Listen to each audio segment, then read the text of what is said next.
வணக்கம் மக்களே, welcome back to our YouTube channel. இன்றைக்கி நம்ம வந்து பார்த்திங்கன்னா சேலம் மாவட்டத்தில் ஆத்தூர் வடலில் தலைவாசலுக்கு பக்கத்தில் இருக்கிற வடசென்னமலை முருகன் கோவில் அதுக்கு தான் வந்திருக்கோம். இந்த கோவிலுக்கு வந்து பார்த்திங்கன்னா ஏகப்பட்ட சிறப்பம்சம் இருக்குங்க.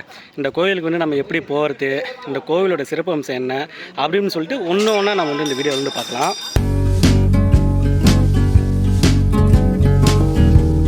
கோவில் வந்து எங்கே அமைஞ்சிருக்குன்னு சொல்லிட்டு பார்த்துடலாம். இந்த கோவில் வந்து பார்த்திங்கன்னா சேலம் மாவட்டம் ஆத்தூர் வட்டம், அதாவது தலைவாசலிருந்து நீங்கள் ஆத்தூருக்கு போகிற வழியிருந்து இருக்குது. அதாவது காட்டுக்கோட்டை அந்த ஊர்னு சொல்லுவாங்க. அந்த ஊரில் ஒரு சின்ன ஒரு மலைக்குன்றில் தான் வந்து பார்த்திங்கன்னா இந்த முருகன் கோவில் வந்து அமைஞ்சிருக்கு.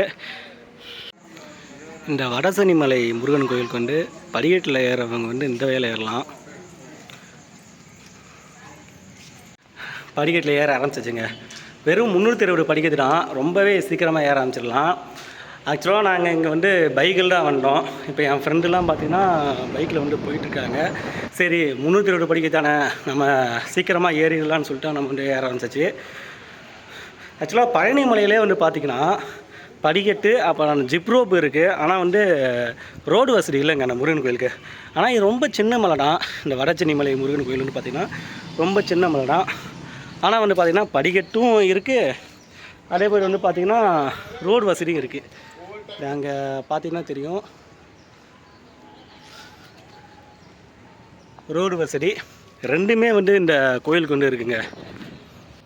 அதனால் வந்து பார்த்திங்கன்னா நீங்கள் இந்த கோவில் வந்து வயசானவங்களும் நீங்கள் சாமி தரிசனம் பார்க்கறதா நீங்கள் வந்து வண்டியிலையோ கார்லேயோ வந்து வந்துக்கலாம். இந்த குழந்தைங்க, கர்ப்பிணி பெண்கள் அவங்களாம் வந்து பார்த்திங்கன்னா ஈஸியாகவே சாமி தரிசனம் பண்ணலாம். வேகமே நம்ம போகலாம்.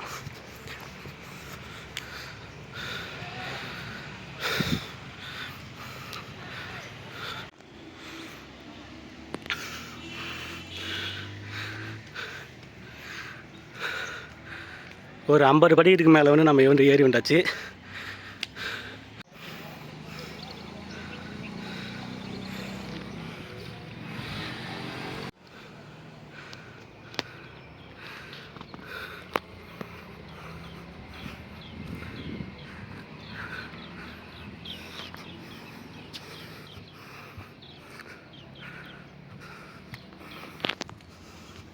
இப்போ வந்து ஒரு 10:40 போல் ஆகுது. நம்ம ஒரு 10:37 மணி போல் பார்த்திங்கன்னா கீழே வந்து மலை ஏற ஆரம்பித்தோம். ஒரு 3 நிமிஷத்துலேயே வந்தாச்சுங்க. ரொம்ப வேகமாக வந்துட்டுருக்கோம்.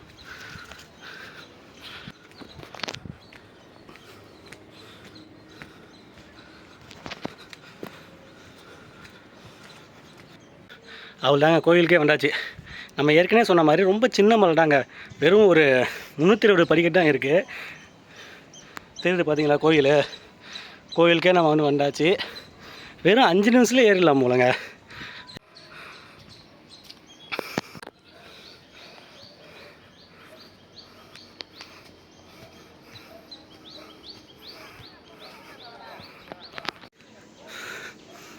ஏற்கனவே சொன்னேன்ல, நான் வந்து ஏறி வரேன், என் ஃப்ரெண்ட்ஸுங்கெல்லாம் வந்து பார்த்திங்கன்னா பைக்கில் போகிறான்னு சொல்லிட்டு கிட்டத்தட்ட நம்ம ஏறி முடிக்க போகிறோம். என் ஃப்ரெண்ட்ஸு வந்துட்டாங்க, அங்கே வந்துட்டு ஃபோட்டோ எடுத்துருக்காங்க.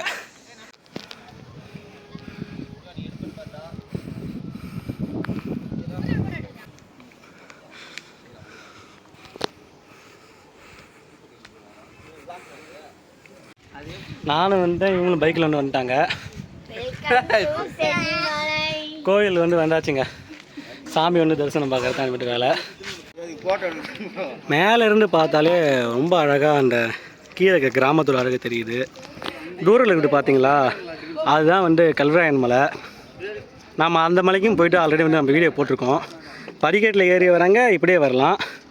பைக்கு காரில் வரவங்க இந்த மாதிரி வந்து இங்கே பைக்கு காரு பார்க்கிங் வசதி மாதிரி இருக்குது. கோயில் போய்ட்டு தரிசனம் நம்ம பார்க்கலாம்.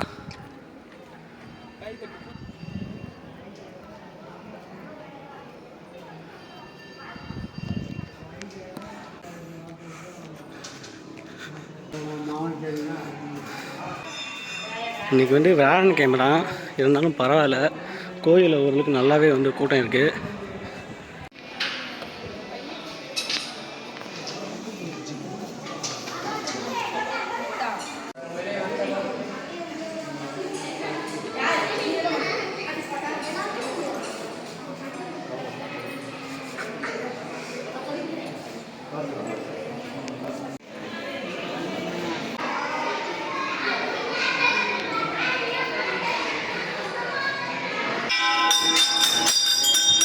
அவ்வளோதாங்க, சாமி தரிசனம் பண்ணிட்டு ஒரு பட்டையும் அடிச்சாச்சு. பட்டை வந்து வேறு இருக்குனால சரியாக தெரியல. இந்த மலை கோயிலிருந்து கீழே பார்க்குறதே வந்து பார்த்திங்கன்னா ரொம்ப அழகாக இருக்குங்க. சின்ன சின்னதாக இந்த சைடு பார்த்திங்கன்னா இந்த கல்வராயன் மலை, அந்த சின்ன சின்ன அந்த மலையோட அழகும் நல்லாவே தெரியுது. கோவிலோட வரலாறையும் சிறப்பம்சத்தையும் நம்ம பார்த்துடலாம். கோவிலோட வரலாறு என்னென்னு பார்த்தீங்கன்னா, ஒரு 300 வருஷத்துக்கு முன்னாடி வந்து பார்த்திங்கன்னா இது வந்து ஒரு கிராமமாக தான் இருந்துச்சு. அப்போ வந்து இந்த இடத்த வந்து ஒரு மலைக்குன்று இருந்துச்சு. இந்த மலைக்குன்று கீழே வந்து பார்த்திங்கன்னா ஆடு மாடு மேய்ப்பாங்கள்ல, அவங்க வந்து எப்பயும் போல் இந்த சின்ன பசங்க வந்து ஆடு மாடு மேய்ச்சிருந்துருக்காங்க. அந்த ஆடு மாடு மேய்ச்சலுக்குள்ளே பார்த்திங்கன்னா ஒரு சின்ன பையன் மட்டும் ரொம்பவே பார்க்குறதுக்கு அழகாக, அந்த மூஞ்சி பார்க்கறதுக்கு வந்து ரொம்ப பிரகாசமாக இருந்திருக்கான். அந்த பிரகாசமாக இருக்கக்குள்ள மற்ற பசங்களாம் வந்து பார்த்திங்கன்னா இது யாராக இருப்பா, புதுசாக அந்த பையன் இருக்கானே, எங்கேருந்து வந்திருப்பான்னு சொல்லிட்டு சந்தேகப்பட்டு அவனை பின்தொடர்ந்து பார்த்தாங்க. அப்போ பார்த்திங்கன்னா அந்த சின்ன பையன் இருக்கால, அந்த அழகான ஒரு பையன், அவன் வந்து பார்த்திங்கன்னா ரொம்ப வேகமாக யார் கண்ணிலையும் யார் கையிலும் இது சிக்காமல் ரொம்ப வேகமாக வந்து பார்த்திங்கன்னா அந்த மலை குன்றில் வந்து மேலே வந்து நின்ட்டானா. தூரத்துலேருந்து வந்து பார்க்கல பார்த்திங்கன்னா அந்த பையன் வந்து நின்றுட்டு இருக்க மரம் தெரிஞ்சிடான். அந்த ஆடு மாடு மேய்க்கிற பசங்க வந்து ரொம்ப பக்கத்தில் வந்து நடந்து வந்துட்டே இருந்தாங்களாம். நடந்து வர பார்த்திங்கன்னா அந்த பையன் அப்படியே நின்று ஒரு பிரகாசமாக ஒரு ஒளி வந்து மறைஞ்சு போயிட்டானா. அதுக்கப்புறம் அந்த சின்ன பசங்க வந்து பக்கத்தில் வந்து பார்க்கல பார்த்திங்கன்னா ஒரு 3 சிலை இருந்துச்சான். உடனே அந்த சின்ன பசங்கள்லாம் வந்து ஊரில் இருக்கிறவங்க மற்றவங்களையும் வந்து போயிட்டு அழைச்சி வந்து பார்த்தாங்களாம். அப்போ கூப்பிட்டு வந்து பார்க்கல வந்து பார்த்திங்கன்னா 3 சிலை இருந்துச்சு ஏற்கனவே. அதில் ஒரு சிலை வந்து பார்த்திங்கன்னா கொஞ்சம் பெருசாகவும், மற்ற 2 சிலை வந்து பார்த்திங்கன்னா கொஞ்சம் சின்னதாக இருந்துச்சான். அது மட்டும் ஊர் மக்கள் வந்து பார்த்துட்டு பார்த்திங்கன்னா ஒரு வேளை இந்த ஏன்னா சின்ன பையனாக வந்திருக்காங்கல்ல, அப்போ வந்து இது கண்டிப்பாக வந்து ஒரு முருகன், அந்த சிரிப்பிலே வந்து ஒரு முருகன் மாதிரி தெரிஞ்சுட்டா அந்த சின்ன பசங்க சொன்னாங்களாம். அதனால் அந்த பெரிய சிலை வந்து முருகன் சிலையாகவும், மற்ற 2 சிலை வந்து பார்த்திங்கன்னா வந்து வள்ளி தெய்வானி அந்த சிலையாக இருக்குதுன்னு சொல்லிட்டு மக்கள் உடனே வந்து இங்கே கோவில் கட்டிட்டு கும்பிட ஆரம்பிச்சிட்டாங்க. அப்புறம் காலப்போக்கில் வந்து பார்த்திங்கன்னா அந்த மலைக்கு வந்து படிக்கட்டும் கட்டினாங்க. அதுக்கப்புறம் வந்து சாலையும் அமைச்சாங்க. இந்த கோவிலோட சிறப்பம்சம் வந்து என்னென்னு பார்த்திங்கன்னா, இந்த கல்யாணம் ஆகாமல் நிறைய பேர் இருக்காங்கள்ல, ஆணாக இருந்தாலும் சரி பெண்ணாக இருந்தாலும் சரி, கல்யாணம் ஆகாமல் இருந்தால் இந்த இடத்த வந்து பார்த்திங்கன்னா அமாவாசைக்கு அப்புறம் வர பௌர்ணமி இருக்குல்ல, அந்த தேய்பிரியில் வர ஒரு நாளைக்கு வந்து இந்த கோயிலில் வந்து நல்லா வேண்டிக்கிட்டு எங்களுக்கு வந்து கல்யாணம் ஆகணும்னு சொல்லிட்டு வேண்டிக்கிட்டு சாமி கொண்டு போனால் கண்டிப்பாக அவங்களுக்கு வந்து கல்யாணம் ஆகுமா. கல்யாணம் ஆனதுக்கப்புறம் வந்து பார்த்திங்கன்னா அந்த வேணுங்க பலிச்சவங்க வந்து என்ன பண்ணுவான்னு பார்த்திங்கன்னா, கல்யாணம் ஆனதுக்கப்புறம் வந்து பார்த்திங்கன்னா அந்த கோயிலை சுற்றி ஒரு பிரகாரம் இருக்குது. அதை சுற்றி வந்து பார்த்திங்கன்னா அவங்க குழந்தை ஒரு ஊஞ்சல் மாதிரி கட்டி சுற்றி வந்து கூப்பிட்டு வருவாங்களாம். இந்த கோயிலை வந்து கல்யாணமே பண்ணுவாங்களாம். அதோட வேண்டிக்கிட்டு இந்த கோயிலை கல்யாணம் பண்ணுற மாதிரி இங்கேயுமே அந்த இருக்க அந்த ஃபோட்டோ கூட பார்த்தேன். அதே பேர் வந்து இங்கே மொட்டையுமே நம்ம அடிச்சிக்கலாம், அந்த மாதிரியும் இருக்குது. அதேபோல் இந்த கோயிலுக்குள்ளே வந்து பார்த்திங்கன்னா 3 சாமி பிரகாரம், அதாவது உள்ளே அந்த கருவறைன்னு சொல்லுவாங்கள்ல, அது 3 இருக்குது. அதோட சின்ன வயசில் சின்ன பையனாக ஒரு முருகனும், இளைய வயசில் ஒரு முருகனும், அதுக்கப்புறம் கல்யாணத்துக்கப்புறம் வந்து முருகன் வந்து வள்ளி தேவன்னு சொல்லிட்டு 3 கருவறை இருக்குது. 3 கருவறையிலுமே வந்து பார்த்திங்கன்னா தனித்தனியாக அர்ச்சனை செய்கிறாங்க. சிறப்பு அம்சமே இருக்குங்க. என்னன்னு பார்த்தீங்கன்னா, இந்த கோயில் வந்து பார்த்திங்கன்னா மேற்கு திசையை நோக்கி வந்து அதாவது சாமி வந்து பார்த்திங்கன்னா மேற்கு திசையை நோக்கி வந்து பார்க்குற மாதிரி வந்து கோயில் வந்து அமைஞ்சிருக்கு. பழனியிலையுமே வந்து பார்த்திங்கன்னா இதே மாதிரி தான் இருக்குது. அதாவது அவங்க கேரளா மக்கள் என்ன சொல்லுவாங்கன்னா, பழனி வந்து எங்கள் கோயில், அந்த சாமி வந்து எங்களை பார்த்த மாதிரி தான் இருக்குன்னு சொல்லுவாங்க. அதே போல் இந்த வடசென்னிமலை முருகன் கோயிலுமே வந்து பார்த்திங்கன்னா மேற்கு திசையை நோக்கி தாங்க வந்து அமைஞ்சிருக்கு.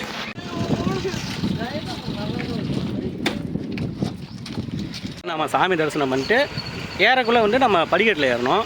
இப்போ வந்து பார்த்திங்கன்னா நம்ம ரோடு வழியாக வந்து நம்ம போக போகிறோம். ஏறக்குள்ள தாங்க பெட்ரோல்லாம் தேவை. ஏறக்குள்ள பார்த்திங்கன்னா இப்போ நம்ம வண்டியில் ஆஃப் பண்ணி தான் வரோம். நம்ம கிளச்சை மட்டும் பிடிச்சா போடுங்க, போய்க்கும் வண்டி.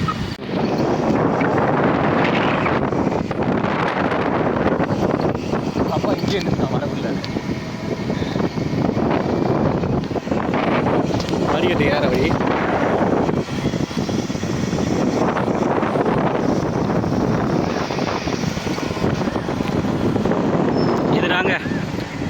ரோடு வழியாக நம்ம வந்து மேலே போகிறதுனா இதான் வழி. மலைக்கு மேலே ஏறதுக்கு வந்து பார்த்திங்கன்னா பைக்குனால் வந்து பார்த்திங்கன்னா 5 ரூபா வந்து டிக்கெட்டு. அதே மாதிரி வந்து ஆட்டோ இல்லைனா கார் இதுக்கு வந்து பார்த்திங்கன்னா 35 ரூபா வந்து பார்த்திங்கன்னா வசூல் பண்ணுறாங்க. அவ்வளோதாங்க எனக்கு தெரிஞ்சு இந்த வடசென்னிமலை முருகன் கோவிலை பற்றின எல்லா டீட்டெயிலும் நான் சொல்லிட்டு நினைக்கிறேன். இந்த வீடியோவில் ஏதாவது டவுட் இருந்தால் மறக்காமல் கமெண்ட் பண்ணுங்கள். இந்த வீடியோ பிடிச்சா லைக் பண்ணுங்கள், ஷேர் பண்ணுங்கள், கமெண்ட் பண்ணுங்கள். மறக்காமல் எங்கள் யூடியூப் சேனலை சப்ஸ்கிரைப் பண்ணுங்கள்.